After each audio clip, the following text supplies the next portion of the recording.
권성동 원내대표의 문자 공개 파동과 그로 인해서 이 대표와 윤핵관 등의 갈등이 연일 노출되고 있는 상황에서 권성동의 리더십, 직무대행 체제의 리더십, 이준석 대표 체제의 당대표 체제에 대한 리더십이 흔들리고 있다는 분석들 나오고 있는데 조금 전 배현진 최고위원이 사퇴 선언을 했습니다. 이게 어떤 의미냐면 지금 최고위원 3명이 사퇴를 하게 되면 자동적으로 비대위 체제로 전환을 하게 됩니다. 그렇기 때문에 지금 배현진 최고위원의 사퇴가 그냥 개인적인 사퇴라는 의미뿐만 아니라 최고위 내에서 비대위 체제로 전환되기 위한 첫 행보가 이 배현진 최고위원의 사퇴가 아니냐라는 분석이 나오고 있습니다. 이렇게 되면 박정아 의원님 두 명의 최고위원이 더 사퇴하게 된다면 자동적으로 국민의힘은 비대위 체제로 가게 됩니까? 내부적으로 법률 검토를 조금 더 해야 될 필요성이 좀 있는 것 같아요. 우선 하나는 최고위가 의결을 할 수 없는 의사 정족수가 되지 않으면 비대위 체제로 가야 되는 상황이 되는 거는 맞는데요. 지금 현재 보면은 최고위원으로 있다가 중간에 사퇴한 분들도 있고 지금 배현진 최고위원이 사퇴를 하게 되면 그거를 다시 보고를 해야 되는 상황으로 가야 될 수도 있어요. 그러니까 최고위를 해산하는 방안이 하나 있고 최고위원을 다시 보충하는 방법이 있어요. 그러니까 당내 이 상황에 대해서 당 사무처가 어떤 식으로 이거를 법률적으로 해석하느냐가 우선 전제돼야 될 것 같고요. 그거에 따라서 그 해석에 따라서 아까 말씀드린 것처럼 당의 내용이나 이런 것들이 또 진행될 수도 있는 그런 상황입니다. 그래서 추가적으로 더 사퇴하는 분들이 있을지 아니면 이 건에 대해서 당 사무처는 어떤 식으로 법리 해석을 하는지 이걸 좀 지켜보고 난 다음에 향후 전망을 좀 해야 될 것 같습니다. 공석인 최고위원을 임명한다? 그럼 임명 누가 임명합니까? 권성동 원내대표가 임명합니까?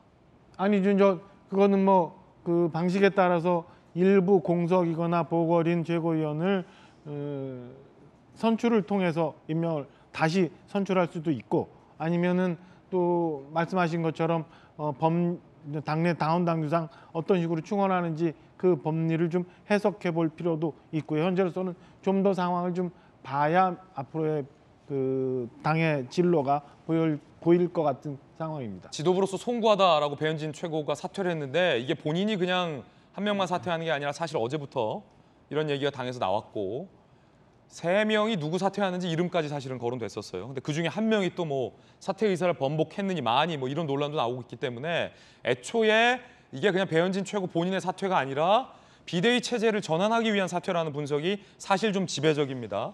박정아 의원님의 여러 가지 가능성이 있다라는 분석과 함께 그럼에도 불구하고 무게는 김재섭 의원님 비대위 출신이잖아요. 예, 그렇죠. 비대위로의 전환을 최고위원들 사이에서 일각에서 지금 스크럼을 짠 게 아니냐, 소위. 그렇게 되면 만약에 남은 2명의 최고위원이 따라서 사퇴를 하게 되면 예. 비대위의 무게가 실리겠지만 배현진의 플러스 1명 정도는 또 사퇴를 했는데 누구 한 명이 더 사퇴를 안 해버려. 그러면 지금 박정아 의원 얘기대로 2명 내지 뭐 1명만 사퇴를 하게 되고 나머지 자리는 그냥 뭐 임명을 하게 된다. 추가로 최고 현재 체제로 간다. 뭐 이렇게 나올 수도 있거든요. 그러니까 2명 정도 더 따라서 나올지 이게 좀 관건 같아요. 현재로선.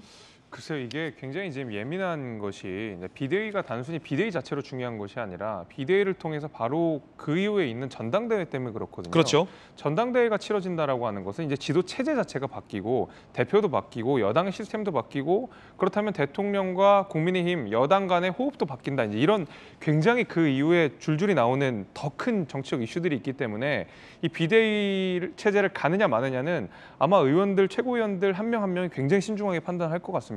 그래서 어저께부터 말하자면 누가 뭐 사퇴를 하네 비대위 체제로 가네 마네 이런 얘기가 있는데 어제부터 있었죠. 예, 실제로 그래서 제 생각은 지금 배현진 최고위원이 사퇴는 했습니다마는 나머지 최고위원들이 사퇴할지는 우리가 두고 봐야 될 것 같습니다. 왜냐하면 한 사람의 사퇴가 불러올 그 이후의 파장들이 너무나 크고 거기에 따른 정치적 유불리가 굉장히 많이 갈라지는 상황이기 때문에 아마 비대위 체제가 들어서서 유리한 그 어떤 정책 이득을 가져가는 분들은 사퇴를 하시라라고 종용할 수도 있는 것이고 그러면 안 된다라고 또 막아는 또 정책 세력들도 있을 거거든요. 그래서 제 생각에는 아마 조금 사퇴 여부가 확실하게 결정될까지는 제 생각에는 그 최고위원들도 굉장히 신중하게 할 거라서 좀 지켜봐야 된다고 생각합니다. 자, 김재섭 의원님, 그 지금 어제부터 당 안팎에서 나오는 그 이름은 얘기하지 마세요.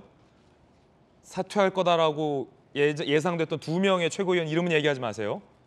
본인에게 중요한 문제니까. 그런데 그분 중에 한 분이 의사를 번복했어요 오늘? 아, 제가 그것까지는 확인을 못했습니다만은 잘하는 분이잖아요. 아니 잘 모르겠습니다. 정말로. 그래요? 네, 그 부분은. 네. 아니 지금 정말로 모르겠습니다. 오케이. 지금 이 당 상황이 굉장히 또 하나의 변수가 제기됐어요. 배현진 최고 이외에 추가적인 최고위원의 사투가 있는지 여부가 이제 비대위 체제 여부와도 직결이 되기 때문에 조금 더 지켜봐야 할 것 같습니다. 또 하나의 뉴스 속보가 들어왔습니다. 갤럽 지지율 나왔는데 윤 대통령의 지지율입니다. 30%가 무너졌다라는 속보입니다. 윤 대통령의 갤럽 지지율이 28%가 나왔습니다. 물론 이 갤럽이 뭐 모든 지지율을 대변하는 건 아니지만 취임 후에 첫 20%대 지지율이라는 점에서 상당히 걱정스러운 부분이고 용산 대통령실에서도 30% 선이 무너지는 건 아닌지에 대한 우려가 나왔던 만큼 그 우려가 지금 현실이 됐고 아마도 이 30%대가 무너진 28%라는 대통령 지지율 붕괴는 최근에 있었던 권성동 원내대표의 사적 문자 노출 이 사건이 매우 결정적인 것으로 보입니다. 박정하 의원님 청와대에도 계셨었잖아요. 네. 지금 용산 대통령실에서 매우 우려하던 일이 지금 현실이 됐군요. 좋지 않은 사인인 것 같아요. 좀 전반적으로 지금 국정 상황을 한번 점검을 좀 해야 될 때 아닌가 싶은 생각이 들고요.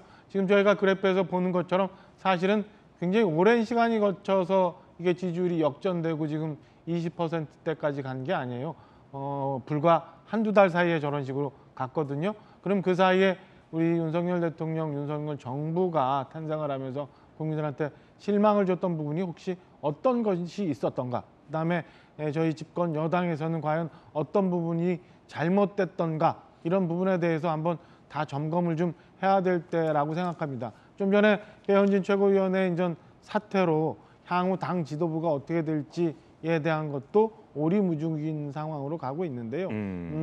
여러 가지 의견을 모아서 지금 대통령실의 인적 구성 문제도 그리고 지금 당 지도부 문제도 좀 점검을 좀 해봐야 되지 않을까. 과거 제가 청와대에 있을 때 광우병 사태로 해서 대통령 취임 첫 해 17%까지 내려갔던 걸로 기억하고 있거든요. MB 때 17까지 떨어졌어요. 네, 그렇게 돼서 이후에 많이 노력을 했습니다만 잘 복구가 되지 않았어요. 이게 대통령의 지지율이 떨어지면 국정 운영 동력이 상당히 많이 훼손이 되는데 그렇게 되면 정부가 하고자 하는 일들이 많이 동력을 모으는데 어려운 부분이 있으니까 과연 어떤 부분이 잘못됐는지 어떻게 고쳐야 되는지 좀 점검하고 봐야 될 때라고 생각을 합니다. 예.